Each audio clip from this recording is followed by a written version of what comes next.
Assalamualaikum warahmatullahi wabarakatuh.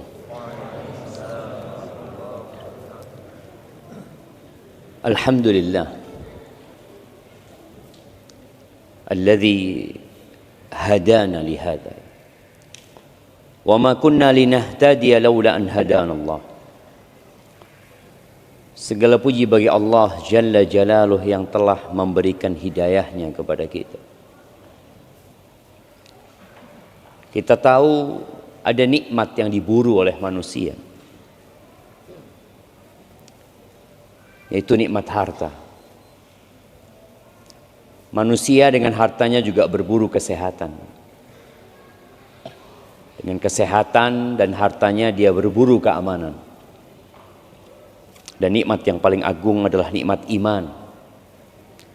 Yang sebagian manusia meremehkan dan mengabaikannya, bahkan tidak menganggapnya nikmat, sehingga dia kurang bersyukur kepada Allah Azza wa Jalla. Antum bisa datang ke masjid ini, itu nikmat. Antum bisa sholat qobliyah, sholat ba'diyah, kemudian duduk mendengarkan kajian, menunggu sholat isya. Itu nikmat yang besar sekali. Sebagian orang menganggapnya biasa aja gitu.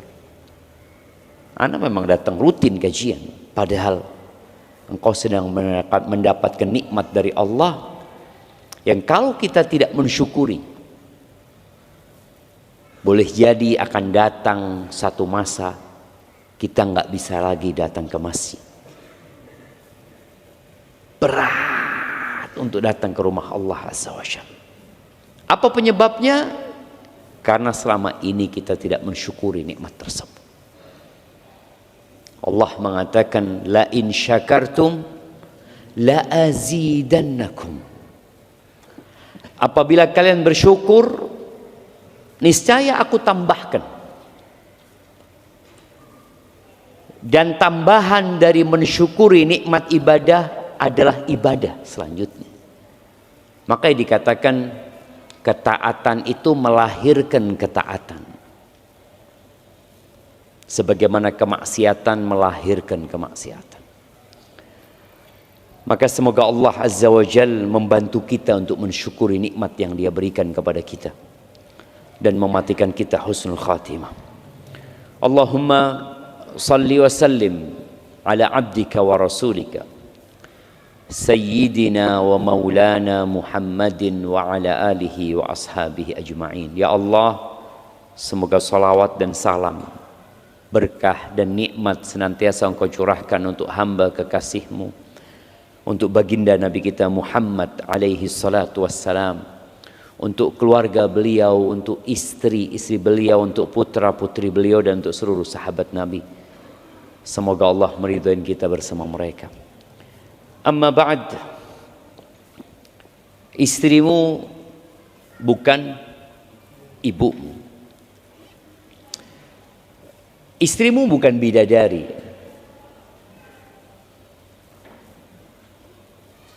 Karena ada suami-suami yang menyamakan istrinya dengan ibunya, disebabkan dia melihat ada perilaku istrinya yang tidak dia sukai, sehingga muncul ucapan bihar tadi ya. Muncul kemarahan yang kemudian dia mengatakan, anti alayya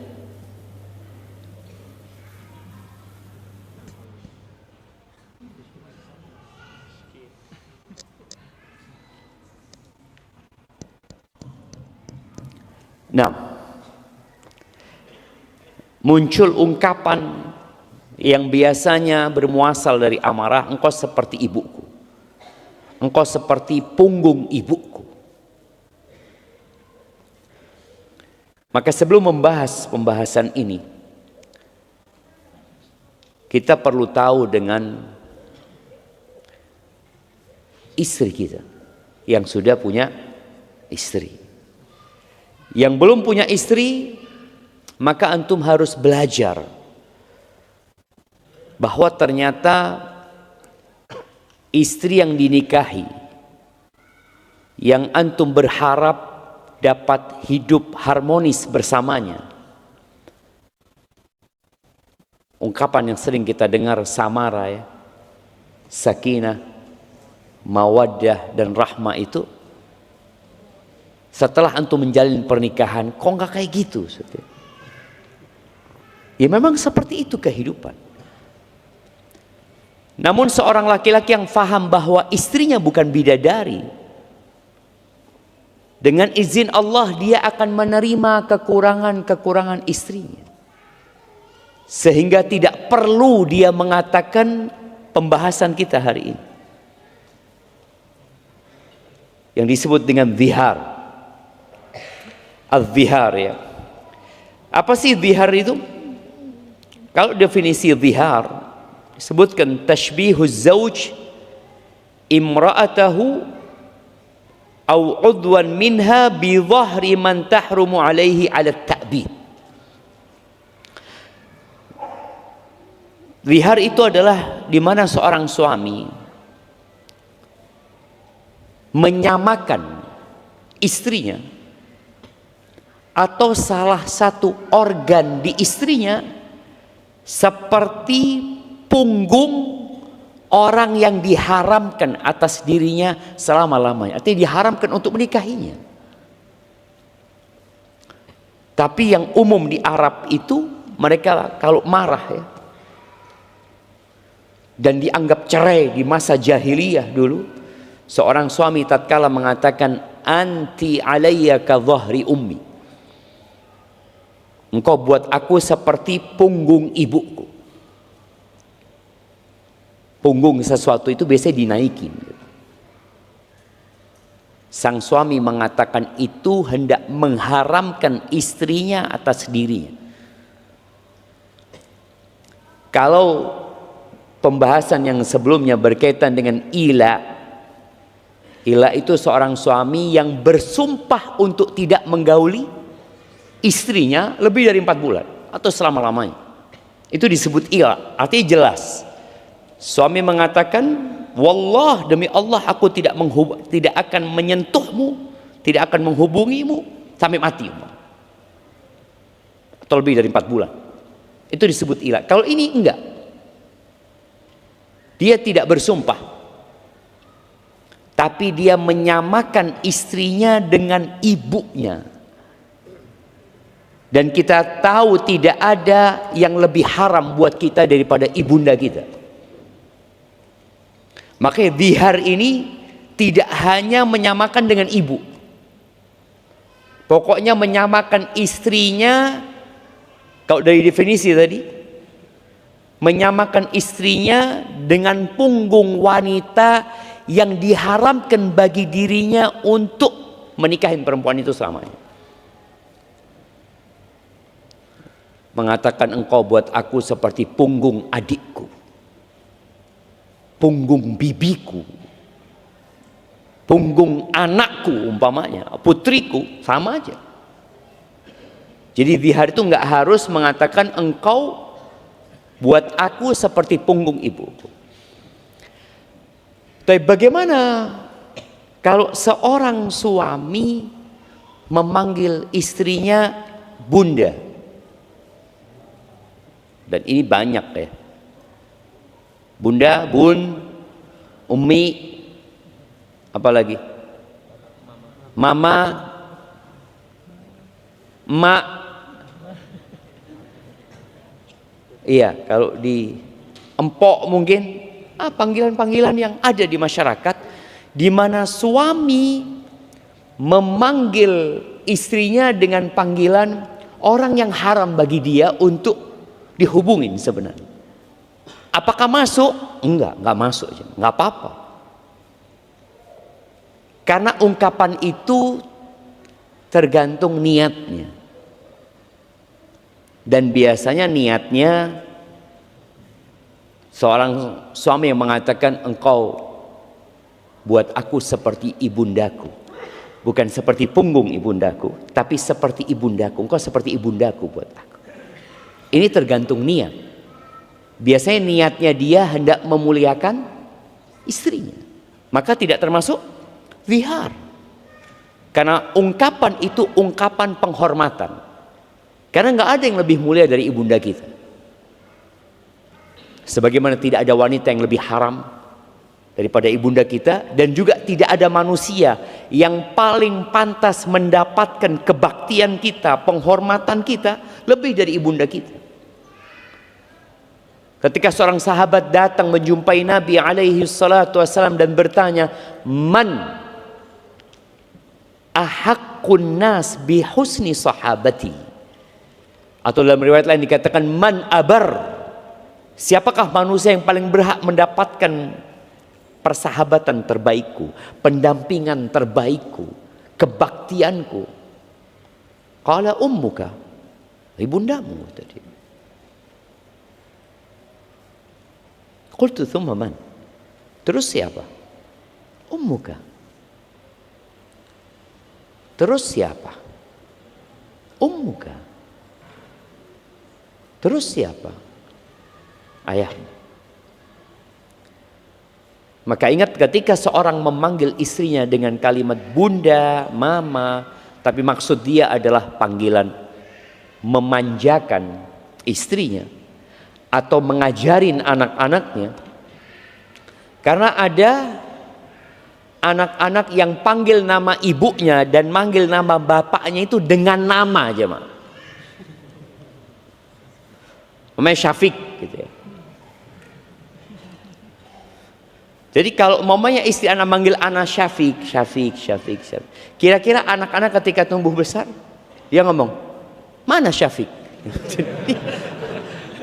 Karena itu yang biasa dia dengar gitu loh. Maka itu yang akan dia lakukan. Maka tadi boleh jadi orang tua itu memanggil istrinya dengan bunda, dengan ya kalau lagi keren-keren mungkin papi, mami ya. Seperti itu, abi, umi ya. Maka ingat, yang namanya zihar adalah menyamakan istrinya atau organ di istrinya seperti punggung orang yang haram bagi dia untuk dinikahi selama-lamanya.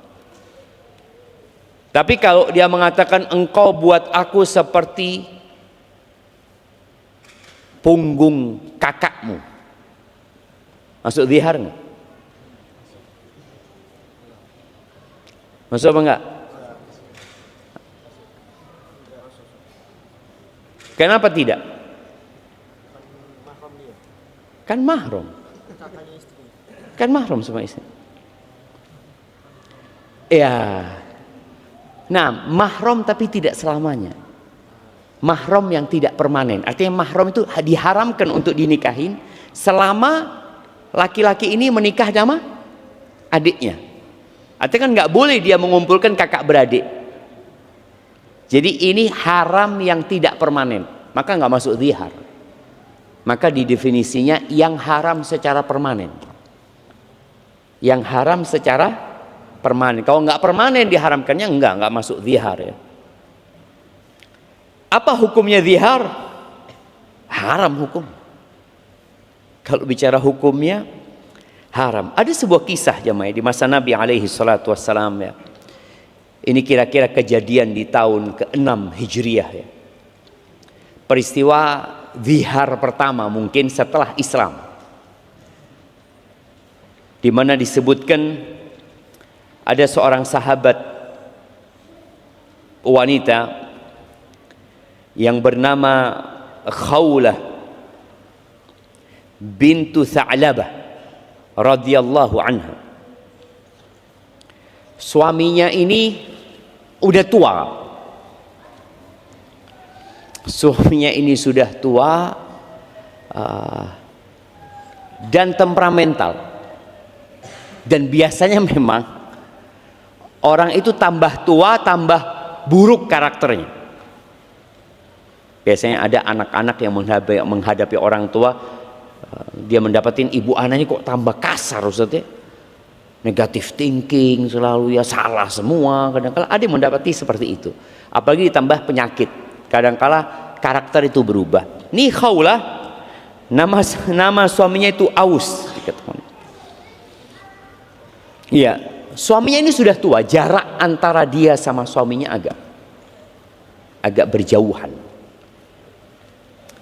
Dan disebutkan suaminya jelek, sudah tua, elek lagi cumanya. Mungkin bahasanya gitu. Dikatakan dia dorin, nggak terlalu bisa memandang dia jamaah. Suatu hari ada beberapa riwayat Khawlah lagi sholat ya.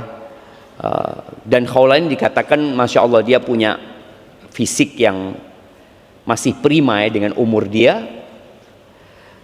Tahu-tahu suaminya ini mau dekatin dia atau lagi ngobrol sama Khawlah.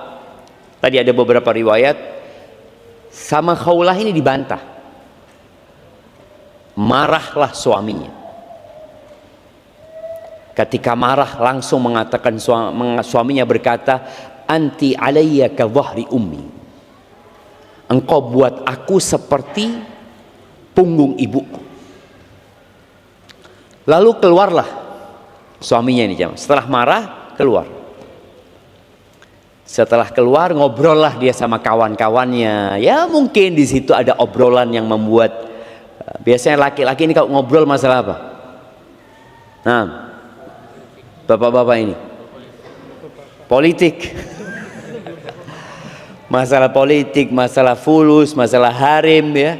Macam-macam lah yang dibicarakan oleh dia. Sudah pulang ngelihat istrinya, maka sang suami yang tadi sudah mengatakan engkau seperti punggung ibuku berhasrat untuk menghubungi istrinya. Nggak mau Khawlah ini, karena atas omongan tadi dihukum jahiliyah ya. Ini termasuk haram, sudah nggak boleh, sudah cerai sudah. Ketika datang mau memegang istrinya, dibanting sama Khawlah. Sang suami berusaha karena dia sudah tua, dibanting. Nggak bisa apa-apa sang suami. Kata sang istri, enggak, gimana engkau akan menghubungi aku setelah kau mengucapkan itu? Khawlah ini masih cinta sama suaminya. Dia punya anak dari suaminya. Maka akhirnya dikatakan sang suami mencari solusi, terus gimana gitu.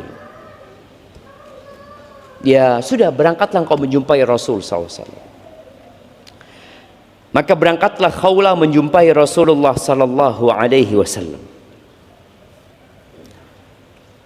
Datang menjumpai Nabi SAW. Disebutkan Nabi ketika itu sedang disisiri oleh Aisyah radhiyallahu taala anha. Kenapa disisir sama Aisyah?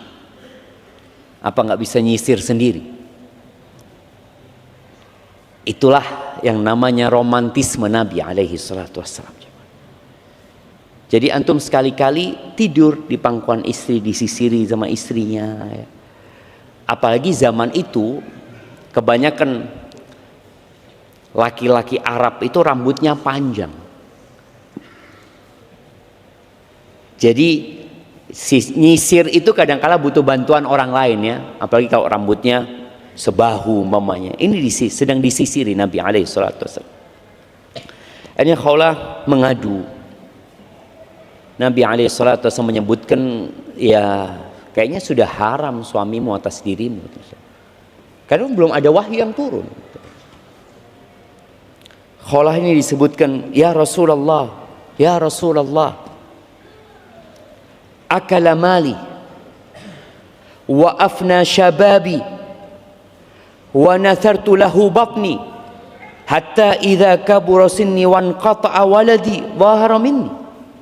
Wahai Rasulullah, apa nggak ada solusi lain ya Rasulullah?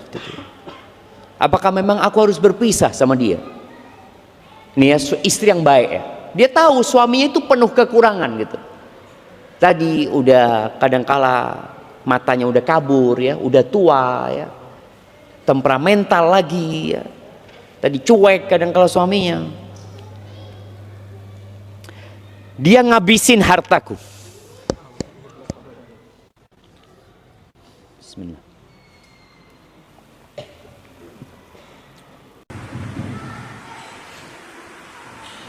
Ya Rasulullah, akala mal. Dia sudah makan harta. Berarti istri ini istri yang baik ya. Dia punya uang tapi nggak dimakan sendiri. Dia makan bersama suaminya. Padahal seharusnya suami yang memberikan nafkah kepada istrinya. Udah kita bahas hal itu. Tapi ini dia sebutkan bagaimana pengorbanan Khawlah buat suaminya. Dia menghabiskan hartaku, wa afna syababi, dan juga menghabiskan masa mudaku. Artinya masa mudaku habis sama nih orang itu tua nih. Habis buat dia. Dan perutku aku peruntukkan untuk dia. Sampai dia punya anak-anak dari aku. Dan kita tahu nih para suami ya, tolong hormati dan hargai perjuangan istrimu yang dia hamil buat engkau. Terkadang suami cuek atau bahkan ada suami-suami yang berzina di saat istrinya hamil. Ada. Ini sebagai bentuk pengkhianatan yang sangat menghinakan dirinya.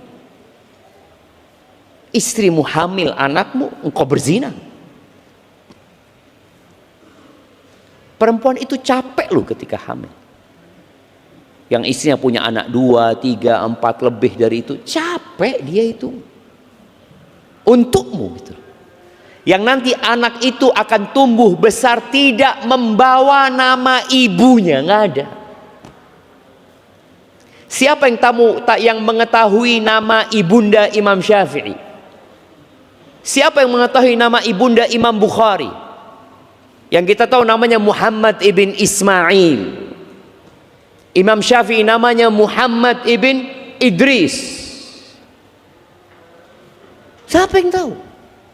Siapa yang tahu dengan nama ibunya Imam Ahmad? Ahmad bin Hambal. Mana nama emaknya yang mengandung Imam Ahmad? Imam Abu Hanifah. Siapa namanya?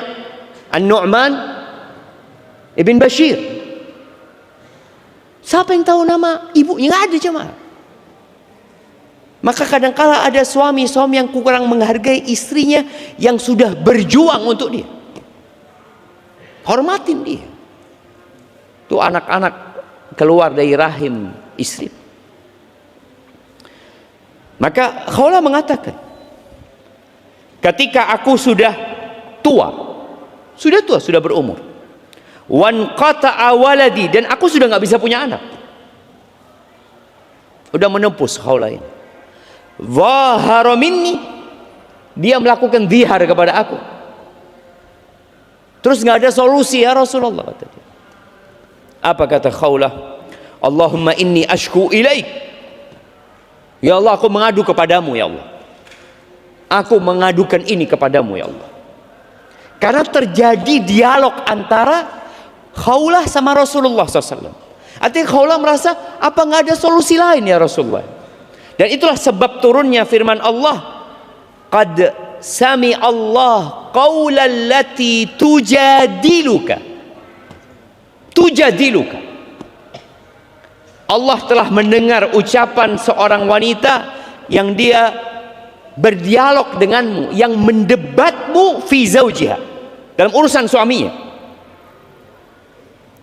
Wa tashtaki ila Allah, dan dia mengadukan masalahnya kepada Allah Azza wa Jalla. Dia mengadukan itu. Dan akhirnya Nabi alaihi salatu wassalam mendapatkan wahyu pada saat itu. Khawlah ini takut, takut solusinya tidak sesuai dengan keinginan dia. Karena kalau sudah wahyu selesai, habis sudah. Ketentuan Allah Azza wa Jalla. Maka disebutkan, Aisyah cerita, ketika Khawlah mengadu dan berdialog dengan Nabi alaihi salatu wassalam, Aisyah mengatakan, inni la asma'u kalama Khawlah wa yakhfa alayya ba'duhu. Aku tuh dengar beberapa ucapan Khawlah, tapi nanti nggak kedengeran sebagiannya. Maka Aisyah mengatakan, tabarakalladzi au'a sam'uhu kulla syai'. Maha besar Allah, maha berkah, maha banyak kebaikannya Allah yang pendengarannya meliputi segala sesuatu. Allah tuh dengar ya, detak jantung nyamuk. Allah itu dengar dengan suara-suara yang ada di dalam tanah. Kita enggak. Maka ketika antum punya masalah, lakukan seperti lakukan Khawlah. Oke, dia datang musyawarah, dia minta solusi. Tapi jangan lupa antum mengadu kepada Allah Azza wa Jalla. Wa tashtaki ila Allah. Wallahu yasma'u tahawurakuma. Allah mendengarkan dialog kalian berdua. Innallaha sami'un basir. Sesungguhnya Allah maha mendengar dan maha melihat. Maka Allah sebutkan di ayat kedua berkaitan dengan hukum zihar ini. Allah mengatakan alladzina yudhahiruna minkum min nisaihim ma hunna ummahatihim. Orang-orang yang telah melakukan zihar kepada istri-istri mereka. Ingat, istri-istri mereka bukanlah ibunda mereka. In ummahatuhum illallai waladnahum. Ibu mereka adalah ibu yang melahirkan mereka. Jadi kalau bicara ibunda kita, ya yang melahirkan kita ibu kita. Istri kita tidak akan pernah jadi ibu kita. Maka nggak boleh kita menyamakan dia dengan ibunda kita. Wa innahum la yaquluna munkaram minal qawli wa zura. Allah mengatakan yang dikatakan itu benar-benar sebuah ucapan yang salah, yang mungkar dan penuh dengan kepalsuan. Kok bisanya antum melakukan? Wa innallaha la'afuun ghafur. Tapi subhanallah ya, Allah itu setelah mengatakan itu dosa, Allah tutup ayat ini dengan firman-Nya, wa innallaha la'afuun ghafur. Sesungguhnya Allah itu maha pemaaf dan maha pengampun. Apa yang artinya Allah Azza wa Jalla mengajak orang yang berbuat dosa itu, ayo kembali kepada Allah. Tadi imam kita baca surat apa di rakaat pertama? Surat Al-Buruj ya. Allah mengatakan innal ladzina fatanul mu'minina wal mu'minati. Terus apa? Thumma lam yatubu. Allahu Akbar. Sesungguhnya orang-orang yang menyiksa, sesungguhnya orang-orang yang menyiksa orang-orang mukmin yang laki-laki dan wanita, menyiksa jemaah. Dan penyiksaan yang mereka lakukan pada waktu itu disebutkan cerita Ashabul Ukhdud ini. Mereka memasukkan hampir 20.000 orang ke dalam parit yang penuh dengan api, dibunuh mereka, dilemparkan ke sana.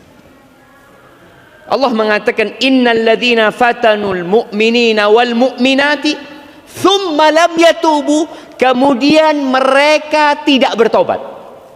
Kemudian mereka tidak bertobat. Artinya Allah masih mengajak mereka, ayo tobat. Hukuman Allah itu buat yang nggak tobat. Kalau tobat Allah ampuni. Innallaha yaghfiru dzunuba jami'an. Allah mengampuni semua dosa. Hadza Rabbuna. Itu Allah Tuhan kita. Yang kadangkala kita lupa untuk minta sama Allah.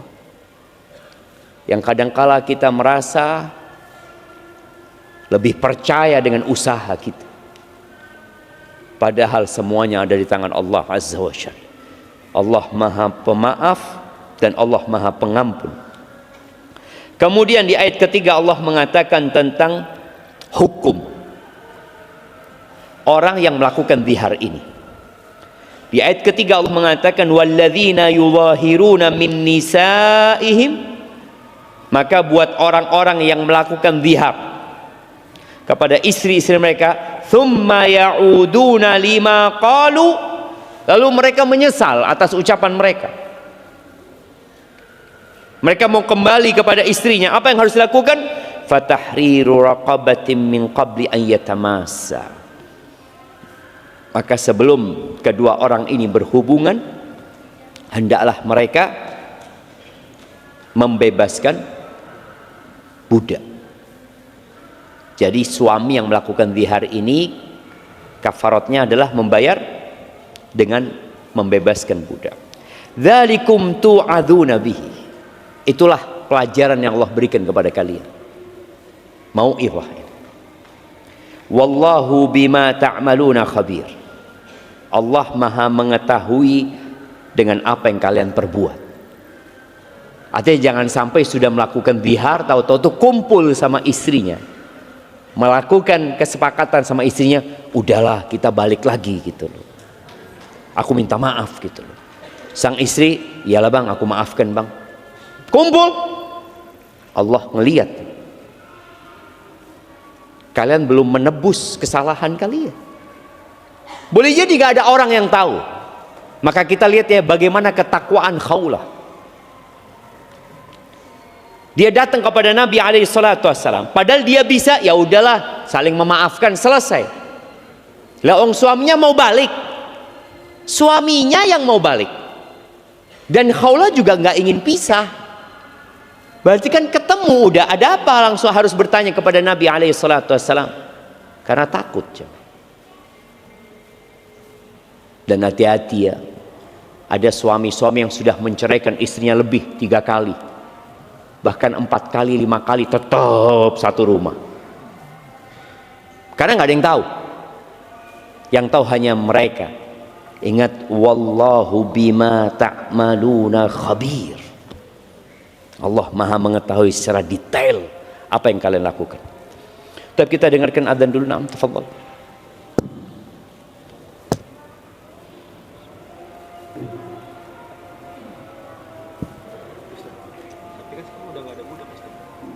Iya, belum.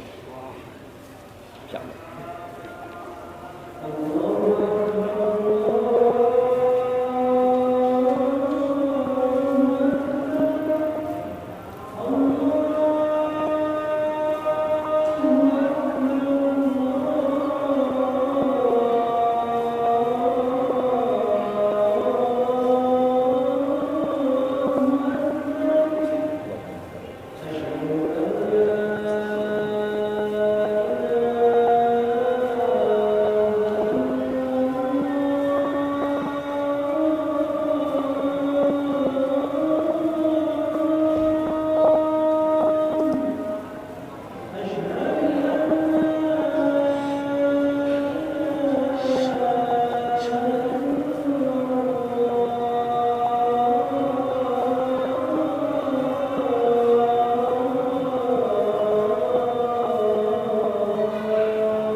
Allahumma salli wa sallim ala nabiyina Muhammad.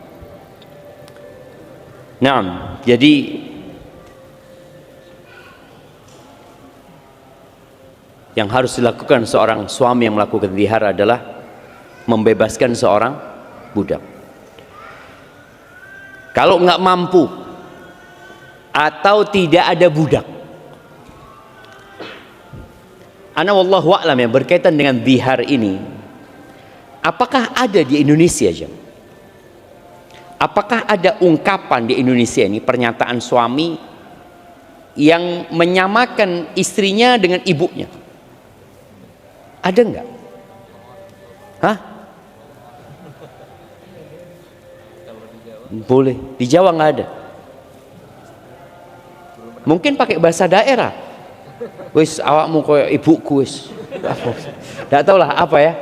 Mungkin wallahu a'lam. Ini mungkin ini buat mahasiswa ya, buat mahasiswa yang sedang nulis skripsi, mungkin boleh dijadikan satu permasalahan. Iya, penelitian tentang zihar dalam budaya Indonesia atau dalam budaya Nusantara. Apakah ada gitu ungkapan ini? Atau ini hanya ada di Arab? Boleh jadi enggak, jemaah. Boleh jadi ada di mana-mana ketika seorang suami marah kemudian dia mengucapkan itu. Tapi mungkin ungkapannya berbeda. Oleh karena itu tadi sudah disebutkan definisi zihar itu tidak harus menyamakan dengan ibunya. Tapi dia menyamakan istrinya atau organ di istrinya, anggota tubuh istrinya dengan seorang wanita yang diharamkan secara permanen atas diri. Itu baru namanya zihar. Coba nanti bisa diteliti yang seperti itu ya. Tapi kalau nggak mampu, seperti yang terjadi dengan Aus ini jemaah, nggak mampu juga dia, maka Allah subhanallah ar-Rahmanir Rahim ya. Faman lam yajid fasiyamu syahraini mutatabi'aini min qabli an yatamassa.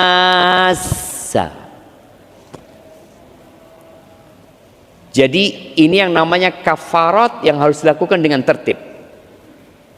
Yang pertama, membebaskan budak. Nggak bisa, bukan milih ya. Ada kafarat yang bisa milih. Kalau ini tertib, yang nggak dapat baru pindah. Apa yang dia lakukan? Dia berpuasa selama 2 bulan berturut-turut. Bayangin, suruh puasa 2 bulan berturut-turut. Dan disebutkan dalam beberapa hadis bahwa Khawlah mengatakan, ya Rasulullah, innahu syaikhun kabir. Dia sudah tua renta ya Rasulullah. Tapi itu orang tua masih ada hasrat sama istrinya aja, Pak. Maka jangan dipikir karena sudah tua saya sudah tidak terfitnah dengan wanita. Nggak ada, jemaah. Sampai mungkin Sa'id bin Musayyib ya, atau yang lainnya, yang dia katakan, ana lupa dia atau yang lainnya, dia mengatakan umurku sudah 80 tahun dan aku buta dan barangku sudah nggak bangun lagi, kata dia. Dia jelaskan, tapi tidak ada yang lebih aku takutkan daripada fitnah wanita. Bayangin, ini sudah syaikhun kabir, udah tua, tadi dibanting sama siapa? Sama istrinya udah nggak bisa apa-apa, dia menyerah, dia sudah jemaah. Tapi masih ada keinginan sama istrinya, ada. Di riwayat lain, tapi riwayat ini didhaifkan ya oleh sebagian ulama. Sang Khawlah ini mengatakan, wallahi innahu idza lam yakul fil yaum marratain yasdaru basar. Dia ya Rasulullah kalau nggak makan 2 kali langsung nggak kelihatan dari tuanya. Jadi sudah tua sungguhan. Berarti kan nggak mungkin. Tapi kalau yang muda-muda mungkin. Jangan antum beralih ke yang ketiga. Karena yang ketiga itu kata Allah Azza wa Jalla, buat siapa yang ketiga ini? Faman lam yastati, bagi yang tidak mampu. Budak itu yang pertama Bagi yang tidak mendapatkan budak, boleh jadi karena nggak punya duit dia untuk beli budak, boleh jadi juga nggak ada budak, baru dia beralih puasa 2 bulan berturut-turut. Faman lam yastati, bagi yang tidak bisa, nggak bisa dia karena fisiknya. Berarti kalau bisa puasa, berat Ustaz. Ya, tapi kau bisa, kau mampu, kau masih muda, maka dia puasa. Yang nggak mampu, yang nggak bisa berpuasa, faman lam yastati, baru beralih ke kafarat yang ketiga, fa it'amu sittina miskinan, memberi makan 60 orang miskin. Subhanallah ya. Allah katakan, dzalika litu'minu billahi wa rasulihi. Yang demikian itu syariat dibuat agar kalian beriman kepada Allah dan Rasulnya. Artinya itu syariat bukan untuk wawasan, bukan untuk wacana, oh saya tahu, saya faham. Tapi syariat itu untuk diamalkan. Lalu Allah katakan, wa tilka hududullah, itu adalah aturan-aturan Allah, batasan-batasan Allah, jangan dilanggar. Walil kafirina adzabun alim, ya, buat orang-orang yang tidak beriman, tidak menjalankan syariat Allah Azza wa Jal, jangan dipikir mereka akan selamat ya, enggak, mereka akan dapat azab nanti. Artinya ada orang yang tahu aturannya nggak boleh zihar, tapi dia tetap melakukan zihar, nggak ada masalah lah, nggak ada yang tahu atau gimana. Ahibati fillah, kembali kepada cerita Khawlah ini. Ketika Nabi SAW menyampaikan, kalau gitu suamimu puasa, dia nggak mampu puasa. Qala falyut'im sittina miskinan. Ya udah, suruh dia kasih makan 60 orang miskin. Kata sang istri, wallahi ma indahu min syai' yatasaddaq bihi. Dia nggak punya apa-apa ya Rasulullah untuk disedekahkan. Miskin, bayangin jamaah.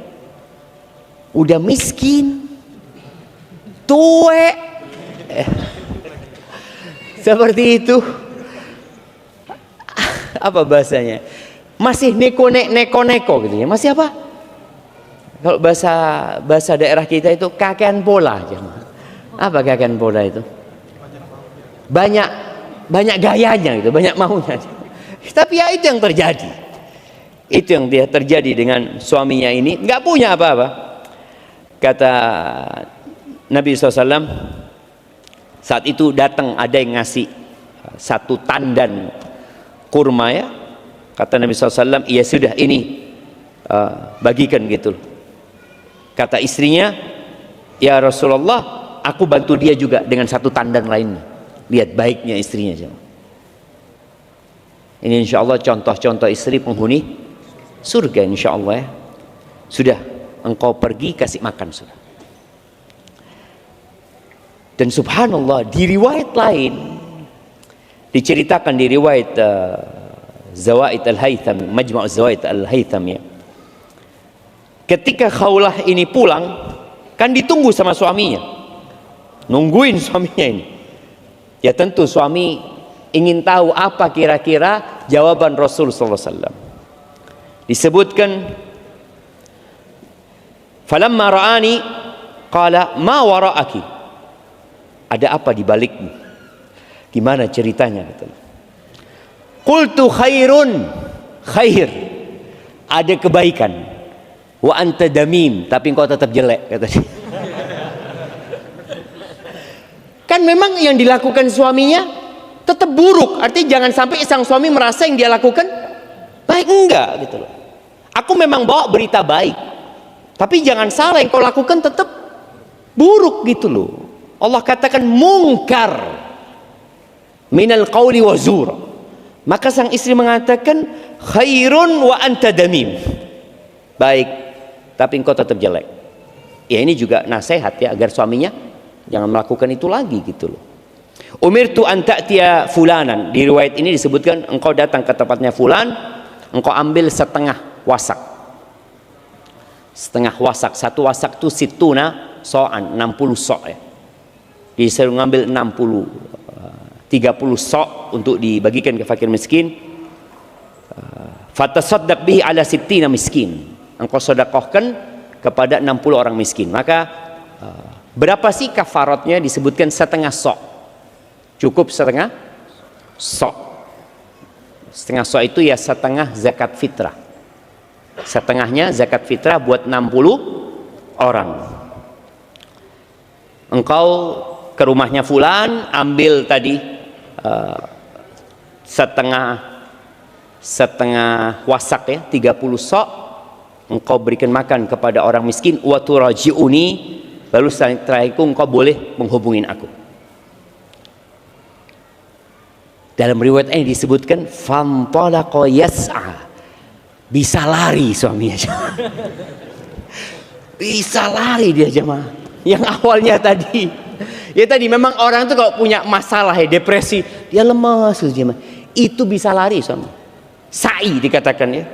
Hatta ja'abi, dia bawa itu jemaah. Dia bawa itu kurma. Qalat, kata istrinya, wa ahdi bihi qabla dhalika la yastati'u an yahmila ala dhahri khamsa asuq minat tamr. Padahal sebelumnya yang aku tahu dia 5 sok saja. Berarti 5 sok itu kira-kira ya anggap 15 kilo. 15 kilo nggak mampu dia. Ini 30 sok. Berarti berapa kilo? Ya 45 kilo. Anggap saja. Mampu dia bawa jemaah. Dan itu biasanya orang kalau lagi bahagia, subhanallah jemaah. Ahibati fillah, ini yang berkaitan dengan hukum zihar ya. Ada pembahasan lain berkaitan bagaimana zihar dari orang yang gila ya. Nggak jatuh lah kalau orangnya gila melakukan zihar. Namun kalau orang itu mabuk, ada khilaf di antara para ulama. Kalau mabuknya itu karena pilihan dia, sebagian ulama mengatakan tetap jatuh. Karena dia yang memang sengaja meminum hal itu untuk menghilangkan akalnya sendiri. Maka dia menanggung konsekuensi dari perbuatan dia sendiri. Ini mungkin beberapa yang berkaitan dengan hukum zihar. Adapun orang yang sedang marah, ya rata-rata zihar karena marah. Tetap jatuh ziharnya, kecuali kalau marahnya sudah sampai tidak mengetahui dengan apa yang dia ucapkan. Sudah ketutup akalnya, maka ziharnya tidak jatuh. Bagaimana dengan ziharnya orang yang disihir? Karena ada kondisi orang disihir, jadi dia yang keluar dari lisannya kadang-kala bukan omongan dia. Dia menceraikan istrinya. Aku ceraikan kamu. Kata sang istri, ini bukan suara suamiku. Iya, boleh jadi seperti itu. Maka apabila benar seperti itu, zahir madhab Hanabila dan pilihan Ibn Taimiyah nggak jatuh, karena akalnya nggak ada. Artinya dia tidak menguasai diri. Dirinya sedang dikuasai oleh makhluk lain. Barakallahu fiik, itu mungkin dapat kita kaji dalam kesempatan kali ini. Mungkin ada beberapa pertanyaan yang bisa kita jawab.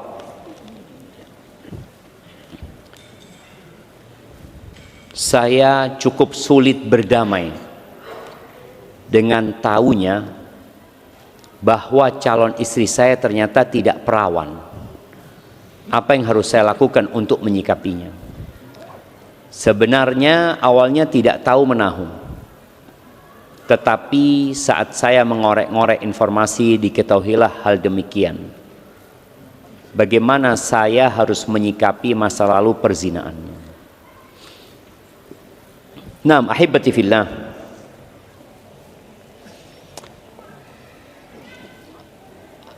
Ada seorang masyayikh ditanya ya.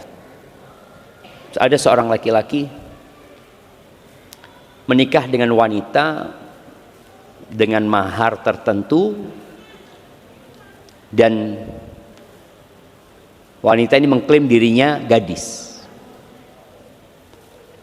Tapi setelah nikah ternyata nggak gadis. Jadi ada yang ketahuan kalau dia nggak perawan setelah pernikahan. Kalau ini kan belum nikah. Setelah menikah baru ketahuan. Apa yang harus dilakukan? Maka solusi ya kata Syekh, ya engkau boleh meminta balik sebagian maharmu. Jadi mahar itu yang diberikan bedalah gadis sama janda. Namanya kalau janda 100 juta, gadis 500 juta umpamanya, maka dia minta kembalikan 400 juta. Itu mungkin kebayang, Ustaz, masa banyak banget ya. Dulu para sahabat jemaah maharnya itu kebun kurma jemaah. Kebun kurma. Kalau sawah anggap 1 hektar di sini harganya sudah 3 M jemaah. Sudah 3 miliar. Bagaimana ketika sahabat memberikan mahar 1 kebun kurma yang isinya kurma yang panen terus, artinya istrinya ini langsung kaya raya. Artinya tadi ketika memang kondisi gadis sama janda, ya tadi engkau boleh minta sebagian maharmu dan kau tutupi istrimu kalau memang dia bertobat kepada Allah Azza wa Jalla. Ya udah, nggak harus cerai, nggak harus berpisah kalau istrinya telah bertobat. Bahkan jamaah, ada orang yang bertobat, ada orang yang berbuat dosa besar, dengan dosa besar itu dia masuk surga. Dan tidak sedikit orang yang taat kepada Allah, ketaatannya mengantarkan ke neraka. Kok bisa seperti itu? Ibnu Qayyim memberikan penjelasan tentang ungkapan ini. Ini orang yang berbuat dosa besar, dia takut, menyesal dengan dosa-dosanya, sehingga dia terus berbuat kebaikan. Karena dosa itu terus menghantui dirinya, takut nggak diampuni sama Allah SWT. Maka akhirnya dengan sebab dosa besar yang dia lakukan, yang kemudian dia bertobat, dia masuk surga. Tapi ada orang yang mungkin dia seorang ustadzah yang banyak kebaikannya, dia masuk neraka gara-gara ketaatan yang disebabkan dia ujub dengan kebaikan. Maka berkaitan dengan calon istrimu, kau lihat, kalau dia sudah bertaubat, boleh jadi dia lebih baik daripada yang tidak pernah berbuat dosa. Ya siapa sih nggak berbuat dosa sebenarnya? Maka tadi antum perhatikan calon istri antum, kalau ternyata dia memang bertobat kepada Allah jemaah. Ya, ada orang-orang yang salah jalan di masa mudanya, kemudian dia bertobat kepada Allah. Antum ingat cerita seorang pelacur yang memberi minum seekor anjing. Bukan dia pernah berzina, bukan. Tapi dia pelacur, beda ya. Pelacur dengan seorang yang pernah berzina. Ini baghi min baghaya bani Israel, saqat kalban. Pelacur ngasih minum anjing diampuni sama Allah SWT. Maka boleh jadi istri antum atau calon istri antum bertobat kepada Allah Azza wa Jalla dan Allah ampuni dosa. Barakallahu fiik.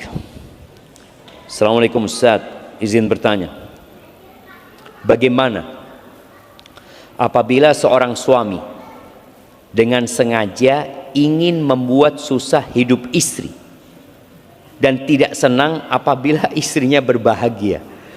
Ini suudzon kayaknya sama suami. Ada nggak jemaah suami yang tidak suka istrinya bahagia? Kalau ngelihat istrinya senyum ya, saya bikin nangis sore ini. Masa kayak gitu jemaah? Masa ada? Ya Wallahu a'lam, mungkin ada. Ada apa istilahnya laki-laki yang seperti ini? Psikopat mungkin. Mungkin ada istilah lain ya. Hasut dia dengan kegembiraan istrinya. Seperti istri tidak diberi nafkah dan sangat perhitungan. Tidak menghargai istri. Selalu menuntut istri dan mencela. Padahal secara keuangan dia punya uang, namun pelit dengan istri. Adapun dengan saudara, teman atau orang lain sangat baik sekali Ustaz. Istri dilarang berdagang, namun dia nafkah dipersulit. Dan pada intinya tidak ingin sang istri punya uang harta. Istri berdagang karena terpaksa untuk biaya sekolah anak dan lain-lain, namun malah tidak diberi nafkah sama sekali dengan sengaja. Sudah dilayani semaksimal mungkin, sudah disiapkan makanan dan lain-lain, istri izin ke kamar mandi karena sudah tidak tahan, harus buang air justru dibentak, dibilang tidak menghargai sama sekali, tidak pernah diopeni sambil ngomel-ngomel, padahal dari subuh keperluan, bahkan sebelum subuh istri sudah menyiapkan keperluan suaminya. Bagaimana Ustaz menghadapi suami model seperti ini yang memberi nafkah pelit namun banyak tuntutan dan tidak pernah menghargai sang istri sama sekali? Mohon nasihatnya Ustaz. Karena suami suka berbicara kasar juga. Syukron. Nemu di mana nanti suami kayak gini? Ya, ini jadi pertanyaan menarik. Nemu di mana gitu? Artinya kan beda ketika dia dijodohkan gitu. Ana dijodohkan Ustaz.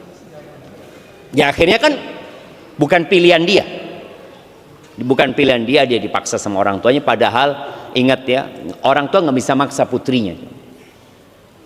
Nggak bisa. Dosa dia maksa putrinya yang sudah besar untuk menikah dengan laki-laki yang bukan pilihan dia. Nasihat ana, kadangkala kita itu dengar dari satu pihak.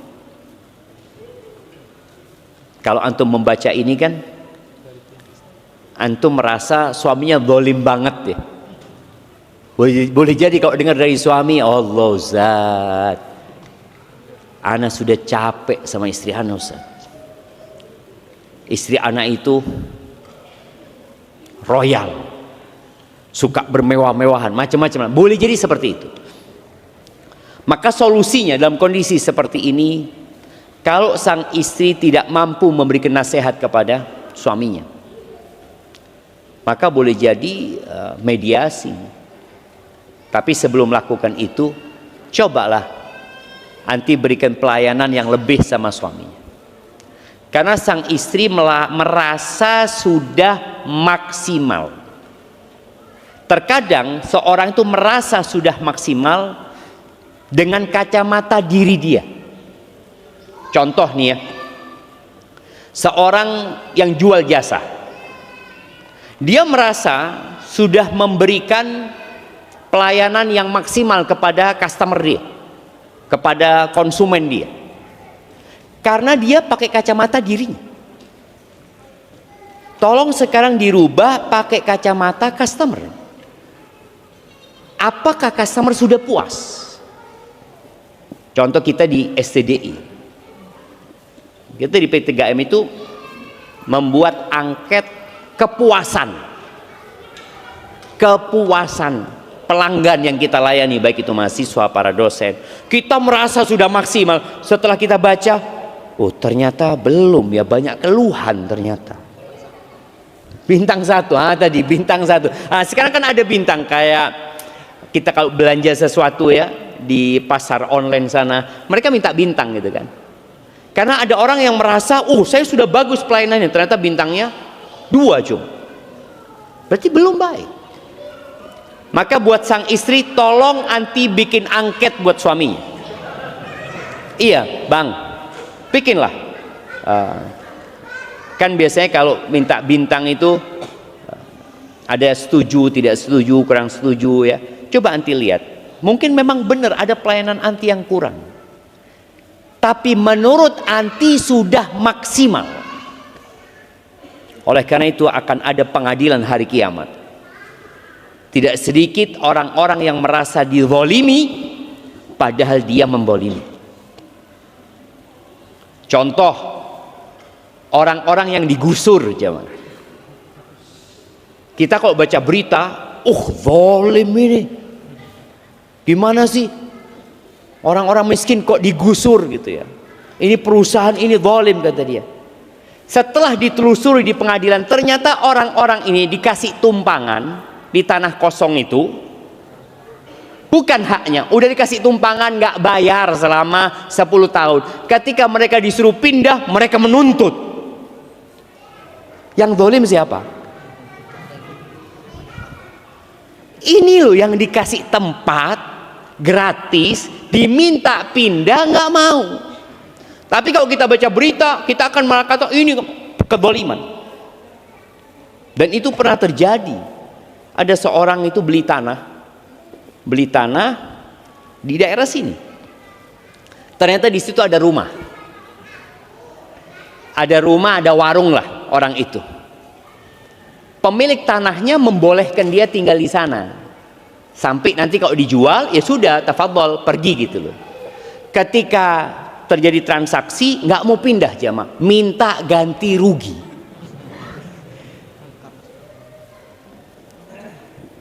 Saya minta ganti rugi, kata dia. Oke, nggak apa-apa, katanya, minta ganti rugi, nggak apa-apa. Tapi saya hitung bapak sewa di tempat ini ya.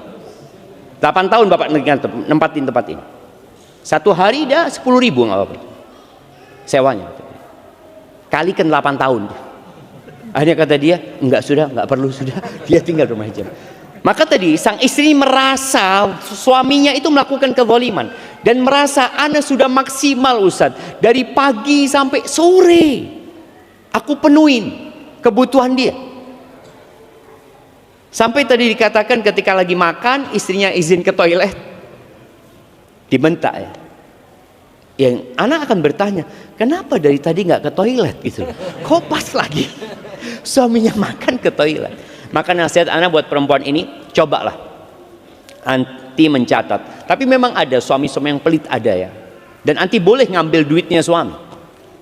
Ketika suami pelit tidak mencukupi, tadi biaya sekolah yang seharusnya ditanggung sama suami, suami tidak mengambil atau tidak memenuhi padahal dia mampu, boleh sang istri ngambil duitnya suami. Tapi dengan cara yang ma'ruf, dengan cara yang baik ya.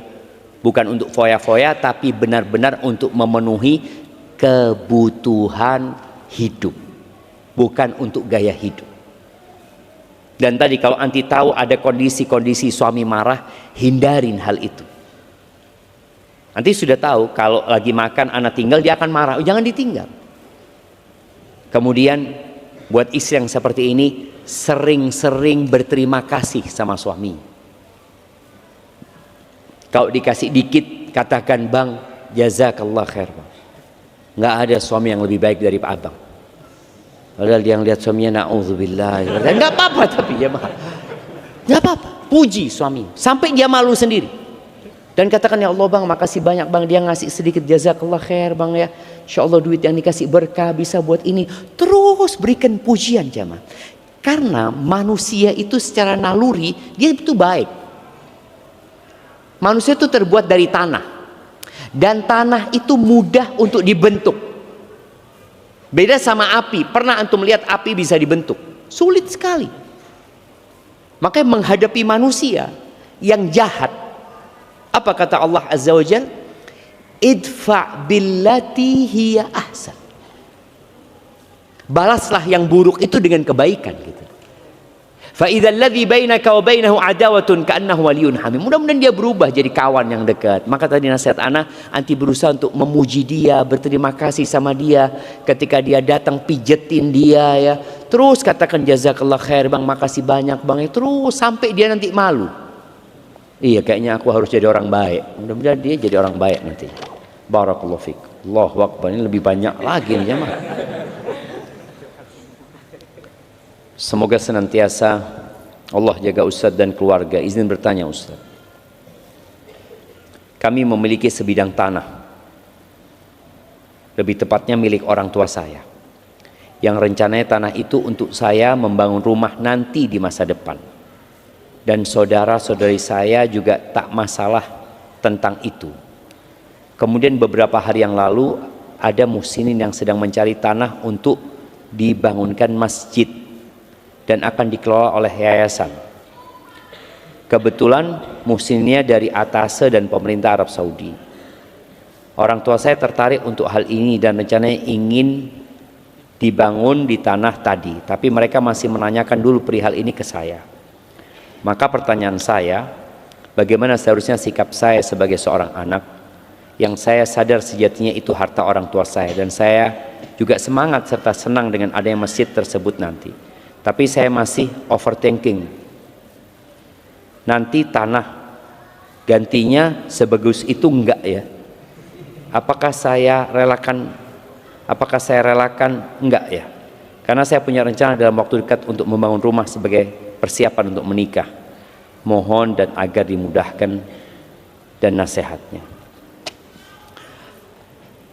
Menurut antum gimana jemaah? Bangun masjid? Bangun masjid. Wallah, bangun masjid ya. Allah akan bangunkan buat antum rumah bukan di muka bumi ini. Di surga Allah Azza wa Jalla, kekal dan abadi. Yang di situ nanti labinatun min dhahab wa labinatun min fiddah ya Allah ya.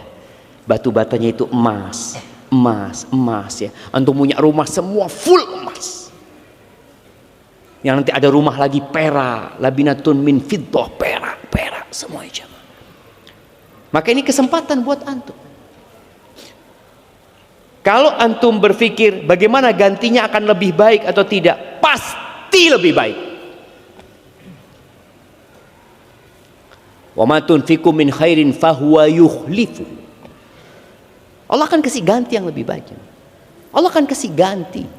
Bagaimana tiap pagi ada malaikat yang turun berdoa, Allahumma a'ti munfiqan khalafan, berikan kepada orang yang berinfak ganti. Dan kita tahu ganti dari Allah itu 1 diganti 10 sampai 700 kali lipat. Kok antum masih berpikir kira-kira gantinya lebih baik dari itu? Enggak. Allah akan ganti 700 kali lipat. Makanya ketika ada seorang sahabat yang datang kepada Nabi SAW membawa seekor onta dengan pelana lengkap untuk jihad fisabilillah, tinggal dinaikin berangkat. Dia mengatakan, ya Rasulullah, hadhihi fisabilillah. Ya Rasulullah, ini buat perang di jalan Allah SWT. Apa kata Nabi SAW? Laka biha yaumal qiyamah 700 naqah kulluha makhtumah. Engkau nanti akan dapat ganti pada hari kiamat 700 ekor onta dan semuanya dengan pelana yang lengkap. Terus gimana? Ini kesempatan. Udah tanahnya pemberian orang tua, yang seharusnya orang tua kalau mau ngasih kepada semua saudara-saudara, dan saudara-saudara antum ridho gitu. Disinilah ujian buat antum. Ujian kecintaan dengan dunia ini sedang dihadapkan kepada antum. Bangun masjid atau bangun rumah? Dan insya Allah Allah kasih rumah yang lebih baik. Dan yang jelas tadi sudah ada jaminan rumah di surga Allah Azza wa Jalla, insya Allah, buat orang yang ikhlas ya lillahi ta'ala. Tapi ini mungkin pertanyaan terakhir jamaah. Ustaz, apakah mungkin bagi Allah mendatangkan kepada kita wanita yang solehah dan sangat baik agamanya untuk memberi pengingat pada kita bahwa kita sudah jauh sekali dari Allah? Karena hal ini yang sedang ana rasakan. Semoga ana kembali mendekat pada Allah. Tunggu, faham antum pertanyaannya? Apakah mungkin? Apa yang nggak mungkin bagi Allah? Semuanya mungkin. Apakah mungkin bagi Allah mendatangkan kepada kita wanita yang soleha dan sangat baik agamanya untuk menjadi pengingat ya? Karena antum jauh dari Allah Azza wa Jalla. Karena hal ini yang sedang ana rasakan sehingga ana kembali mendekat kepada Allah. Kalau bicara mungkin saja jemaah. Tapi kita harus tahu ya, at-tayyibun lit-tayyibat. Yang baik itu buat yang baik gitu. Namun ada orang jamaah yang hatinya baik, walaupun mungkin kelakuannya kok kayaknya kurang baik. Seperti cerita ada seorang sahabat yang suka mabuk. Ada sahabat Nabi yang suka mabuk. Akhirnya dia dihukum, didera, dipecut ya. Sampai ada sahabat yang melaknat orang itu karena betapa seringnya dia dihukum. Kata Nabi SAW, jangan dilaknat dia, kata dia. Jangan membantu setan atas saudara kalian. Lalu Nabi SAW mengatakan, fa innahu yuhibbullah wa rasulah. Dia cinta sama Allah dan Rasulnya. Jadi ada orang yang kadangkala ya gara-gara kecanduan, bukan dia tidak mau meninggalkan, tapi memang ada masalah. Dan anak kemarin ketemu dengan seorang psikiater ya, konsultan psikiater. Dia cerita, ada Ustaz, orang itu sebenarnya nggak mau melakukan itu, tapi sudah otomatis jadi ada ajakan yang kuat kepada dirinya. Seperti orang yang main game, ada orang yang sudah candu sama game, yang kadang-kadang ngobatinya harus dengan obat. Tetap ya pendekatan spiritual itu ada, tapi ada kondisi kadang-kala perlu obat, perlu pengganti. Mungkin ada jamaah yang kecanduan game, ada mungkin istri yang suaminya kecanduan judol, jadi modelnya udah nyandu jamaah. Padahal dia, wah aku kepingin meninggalkan ini, Allah bantulah aku, tapi nanti ada panggilan itu lagi.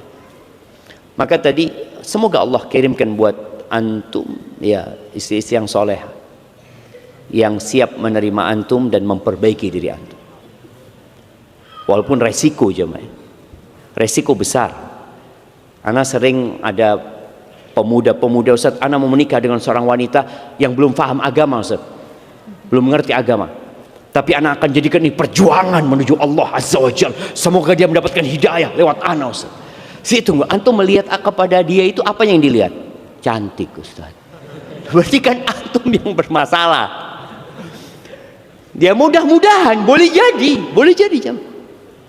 Karena Imran bin Hittan, ingat ya, Imran bin Hittan salah seorang perawi hadis yang terkenal, dia menikah dengan sepupunya yang cantik jamaah, tapi membawa pemikiran Khawarij yang mengkafirkan sahabat Ali bin Abi Thalib, Utsman, yang mengkafirkan haula. Harapannya dia menikah bisa memberikan nasihat, ternyata malah dia yang terpengaruh sama istri. Maka perlu berhati-hati dalam masalah ini. Itu yang dapat ana sampaikan, kurang lebihnya mohon maaf. Yang benar dari Allah Azza wa Jalla, yang salah dari diri ana pribadi. Allah dan Rasul terbebaskan dari kesalahan itu. Subhanakallahumma wa bihamdika asyhadu an la ilaha illa anta astaghfiruka wa atubu ilaik. Assalamualaikum warahmatullahi wabarakatuh.